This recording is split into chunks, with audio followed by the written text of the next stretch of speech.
Welcome to a space where love is not just a word, but a journey raw, vulnerable, and breathtakingly real. Here, broken hearts find healing, silent souls find their voice, and passion is reborn in ways that touch not only the body but the very core of who we are. These stories are more than romance. They are awakenings.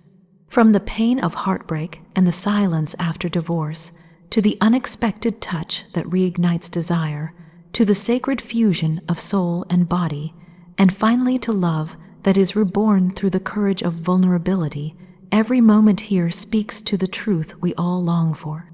If you've ever doubted love or wondered if it could live again in the ruins, this is your sanctuary. Stay, listen, feel. Because here, love is not just told, it is lived. There was a time when love felt like a dream that had already passed, like something that belonged to another life, to another person who no longer existed. After years of fighting to hold something together that was already broken, the end of marriage did not feel like freedom. It felt like death, a death of trust, of innocence, of the belief that love was eternal. Silence became a companion, and loneliness settled into the bones like winter. Every glance at couples laughing in cafes or holding hands on sidewalks was not envy, but a reminder of a wound too deep to touch. It was easier to hide behind walls, to lock the heart away, and convince the soul that love was nothing but an illusion crafted to hurt. But fate has a way of reaching through even the thickest walls. It never announces itself with noise or force. It arrives quietly, like a whisper on the wind. That whisper came in the form of eyes that didn't look away, a presence that felt strangely familiar, yet new. There was no rush, no demand, no expectation, only a calmness that unsettled the silence that had been carefully built. For the first time in years, laughter came without effort, and conversation felt like music after a long drought of silence. The walls didn't fall all at once. At first, every smile was questioned, every kindness examined with suspicion. How could someone see value where there was only ruin? How could anyone choose to step into the wreckage of a heart that had stopped believing? Yet slowly, with patience, the walls began to shift. It wasn't the grand gestures that melted them. It was the small things, the way the hand lingered a moment longer than necessary, the way every word carried weight, the way silence between two people felt comfortable instead of cold. There came a night when the air carried something heavier than words. The quiet was filled with unspoken truths, and for a moment, the fear of feeling again almost won. But then there was a touch, not rushed or careless, but gentle, a touch that didn't just graze the skin, but seemed to press against the soul itself. It was a reminder that intimacy wasn't only about passion. It was about being seen. Truly seen. The body remembered what it was to be alive, but more than that, the heart remembered what it was to trust.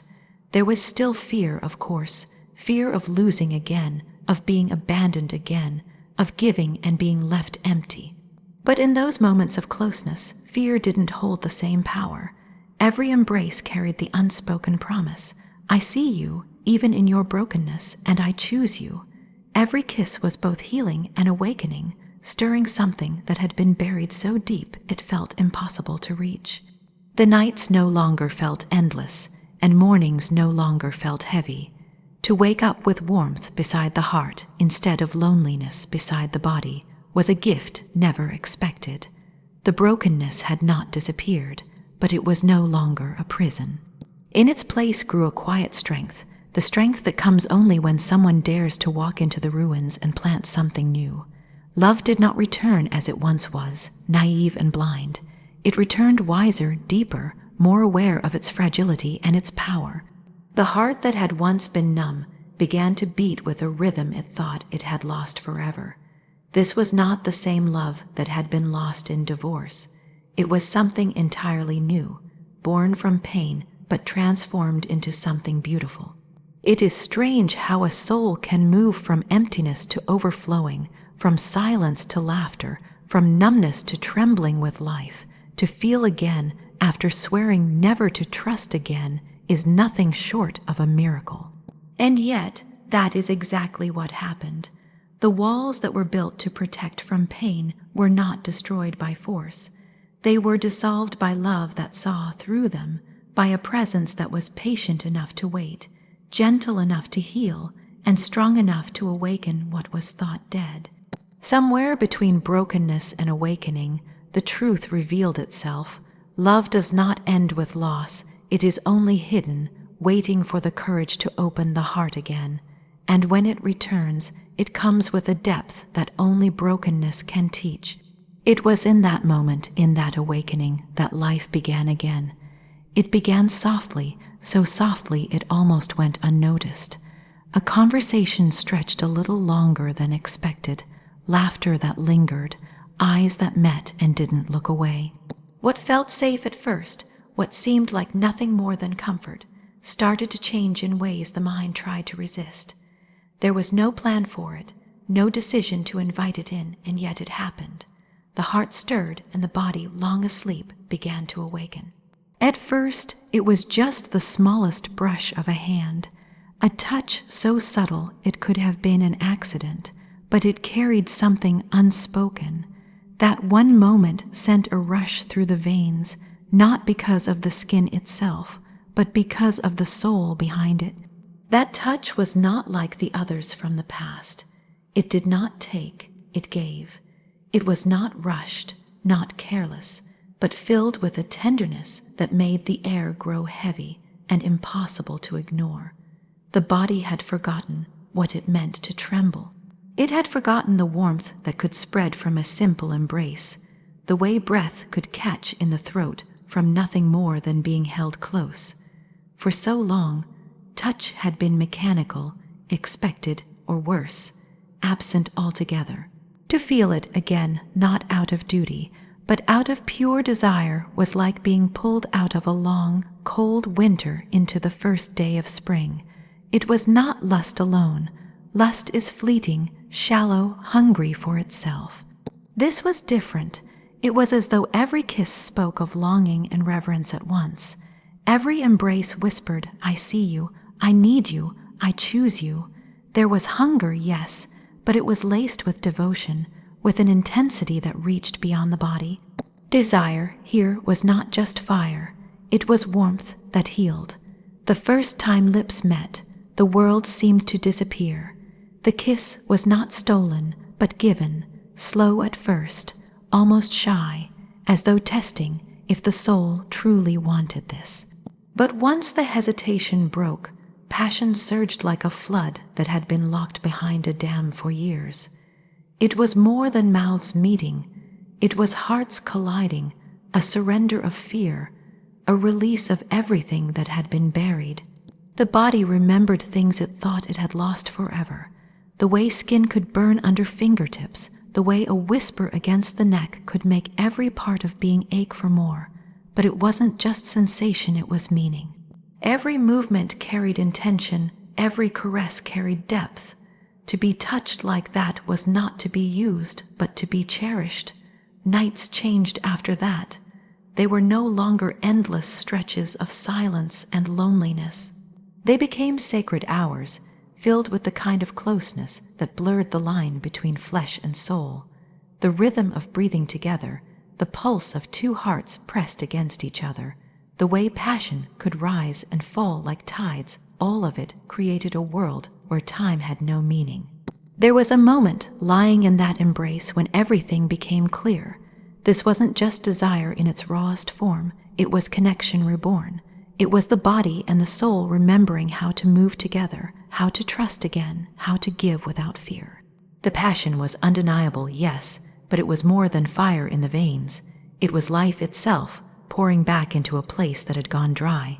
Even the quiet after was different, not the emptiness of a night filled with regret, but the fullness of love that lingered in every breath. Lying there in the warmth of arms that held tight, there was no question, no doubt, no fear, only peace, only truth. The truth that passion without love leaves you empty, but passion with love fills you until you overflow. And it was in those moments, in the trembling, in the fire, in the silence after, that the soul understood what it meant to be alive again. There are moments when the body gives in to desire, and then there are moments when something greater happens, when every touch, every kiss, every breath shared feels like it carries the weight of eternity. That is what it was like with him. It wasn't just skin against skin, not just the heat of passion or the rush of longing. It was something deeper, something that felt almost sacred, as if every movement was guided by love itself, as if every embrace was dissolving the years of emptiness that came before. The first time his lips touched mine, it didn't feel like a beginning of desire alone. It felt like a vow spoken without words. The way his mouth lingered, the way his breath tangled with mine, it carried a promise not just of passion, but of presence. In that kiss was the assurance that loneliness would no longer be my companion, that silence would no longer haunt the nights.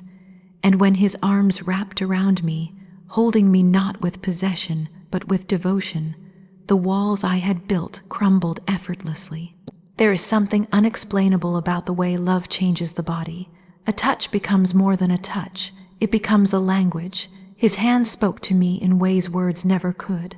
They told me I was wanted, but more than that, they told me I was safe. Safe to surrender, safe to open, safe to let go of every fear that had once chained me. Each caress was not only desire but recognition, as though he was not discovering me but remembering me, as though our bodies had always known each other, waiting only for this moment to reunite. The nights became a rhythm, not one of wildness alone, but of balance, fire, and gentleness intertwined, passion and stillness colliding. There was intensity, yes, but it never felt rushed, never careless. It felt as though time slowed, stretching every second so that nothing was wasted. Every kiss was deliberate, every embrace deliberate, every sigh pulled from the depths of the soul. To be touched like that was to be cherished, not consumed. And when the passion burned brighter, when the fire inside rose until it could not be contained, it did not feel like surrendering to lust. It felt like surrendering to love itself. Our bodies moved together not in chaos, but in harmony, as though guided by a force larger than either of us. It was not about taking, it was about giving, pouring everything into each other until there was no separation. The boundaries between body and soul blurred, and for the first time, I understood what it meant to be truly united with another. After, when the heat had softened into stillness, there was no emptiness, no regret, only a fullness that lingered. To lie against him, to feel the steady beat of his heart beneath my ear, was to know that passion could be more than pleasure, it could be peace.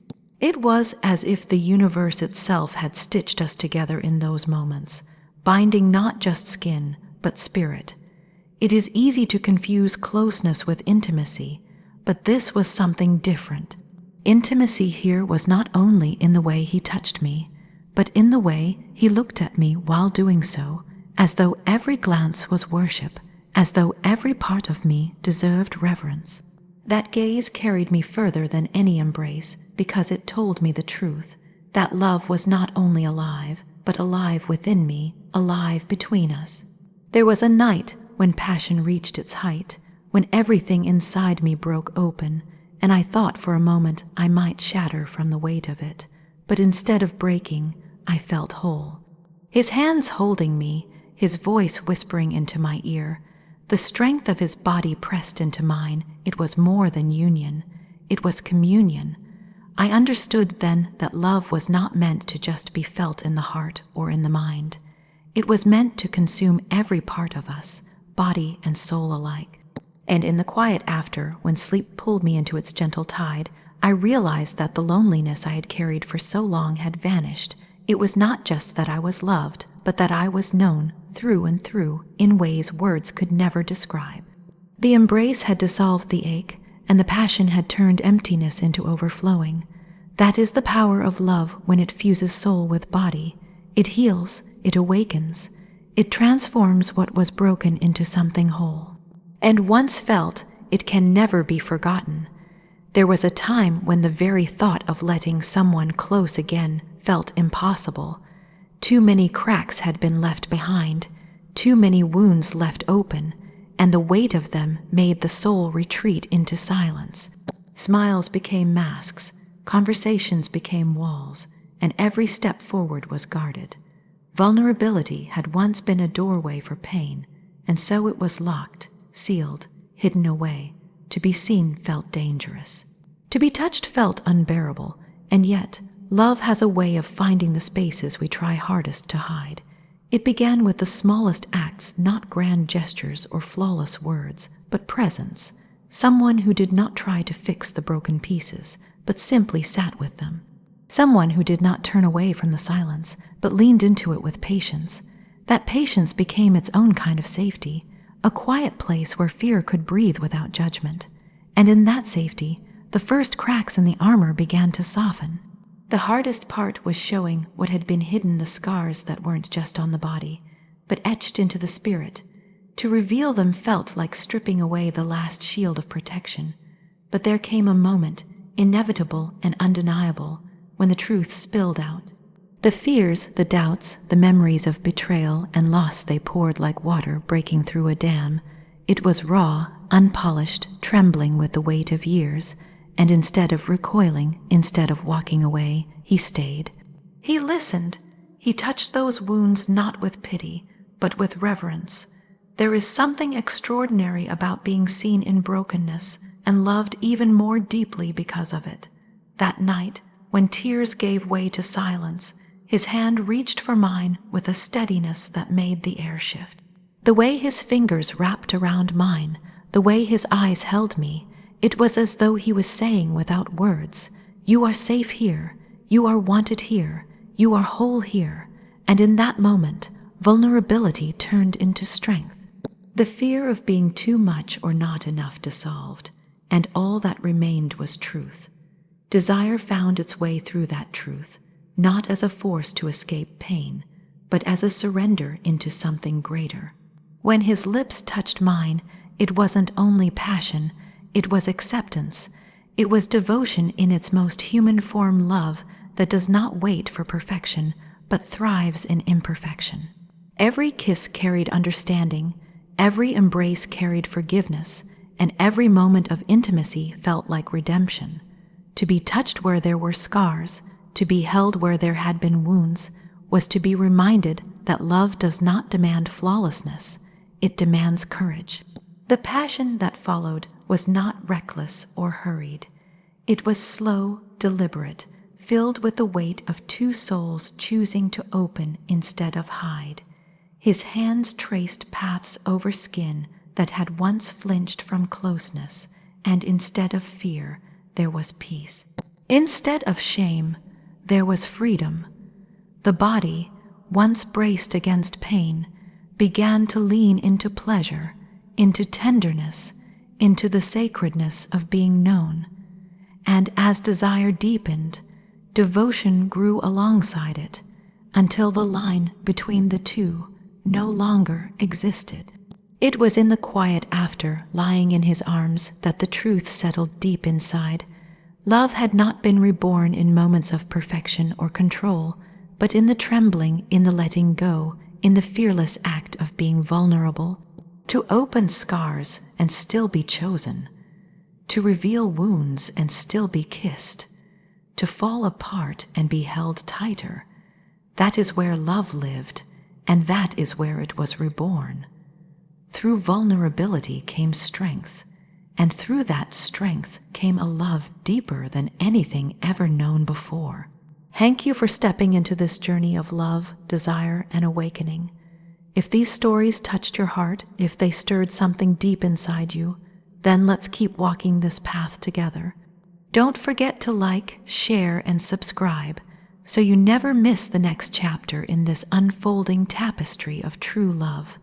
Until next time, keep your heart open, your soul alive, and remember love is always reborn in the places we least expect.